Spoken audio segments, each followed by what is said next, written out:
Jeff Koons is certainly one of the best-known artists working in America today.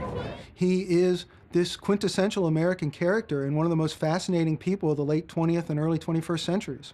Jeff Koons is a salesman, and he's selling you Jeff Koons. Is it art? Of course it's art. It's timeless. When something is good, everyone knows it.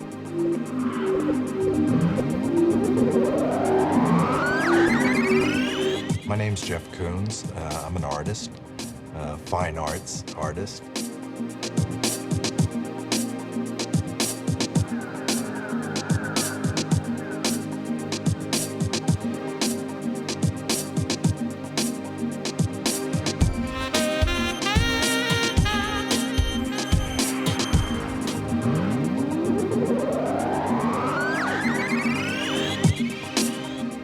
Jeff Koons is the artist who's not afraid to think of the materials of the everyday as having some transcendent quality. What is amazing about Jeff, it looks like very much consumer-based, pop-based work, related to the surface of society. But in fact, he has an amazing link with art history. And I think that he's really interested in that notion of what looks kitsch at one moment becomes iconic at the next. At one point you will see the balloon puppy or rabbit again, and you will appreciate it as icons and not works of an artist.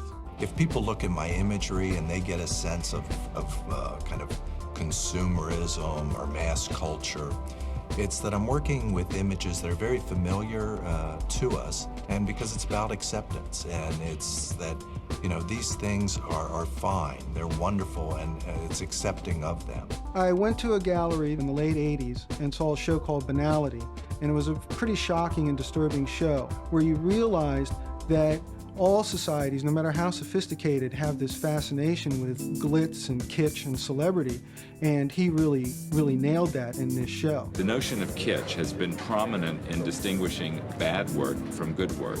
Many art critics think that kitsch deals with work that is in consciously bad taste, like little figurines, toys.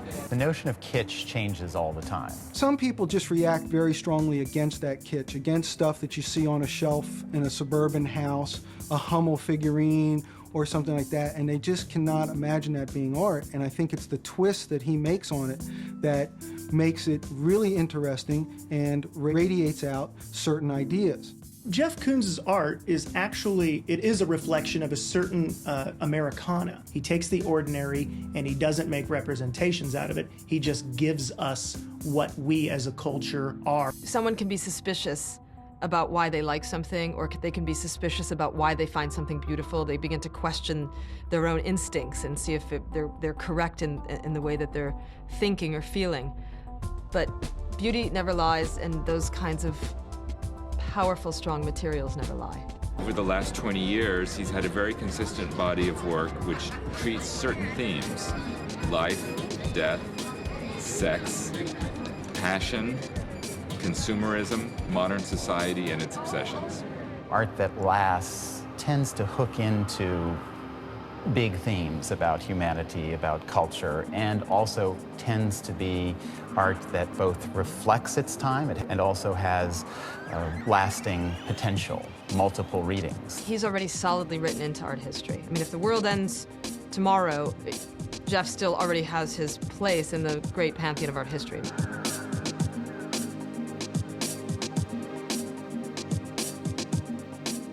If I think about 15 years ago and today, the work developed, changed, matured, went in different directions, but his way to approach the work has been always basically the same. I think that my work has gone through stages where it's been more involved with a linguistic narrative, and then it's gone into more physical narrative. And I think that I'm involved in more of a physical narrative now. His work has evolved from its beginnings where I think Jeff relied more on appropriation, on taking objects that existed in the world, even if they were modified or reframed. More recently, he's taking much more responsibility for creating those images from scratch. Art critics have to establish levels of quality, criteria for judging works of art: good, better, best. bad. Art criticism is very important, whether you really like a piece or whether you really despise it, but you have to be able to back it up with what you're saying about the piece. Hopefully, art criticism is showing what the differences are out there, what different people are doing, what it means, maybe explaining why one piece is a more powerful composition, say in a painting, than another. I think part of the reasons people either love or hate Koons is because he is wildly successful. Some people resent that. I think also his work has been uneven. I wanted to, in the art world, be able to create works and display them really on my own terms, that I didn't need the support of contemporary collectors. I wanted that support, but it had to be on my own terms.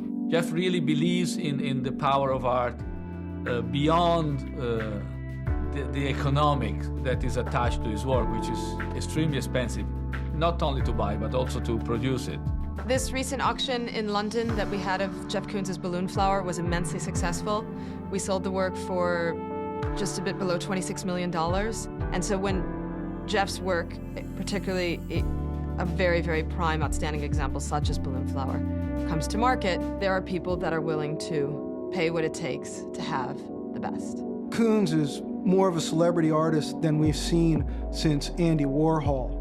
And it began early on with Koons' ideas about art. What makes a work of art effective is, in the most general sense, for Jeff's work and frankly for every artist's work, is that if you're able to look at that object and see the world even 1 degree different than the way you saw it before you looked at the object, then you've had a successful art experience. My motivations are really to try to achieve the most I can to my potential and to try to share that potential. This is a painting part of the studio. It's a triple Elvis, but it's just first coat of the flesh. We've got to go back and make it very realistic.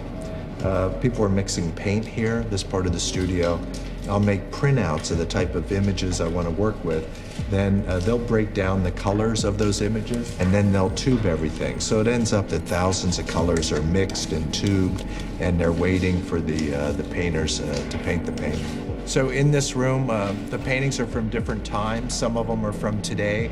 Down on the end is the newest painting that we're almost finished. Where we see that gray, we'll spray a very reflective silver there. These are all aluminum pieces that are painted, and this eventually would be painted to look like this inflatable here.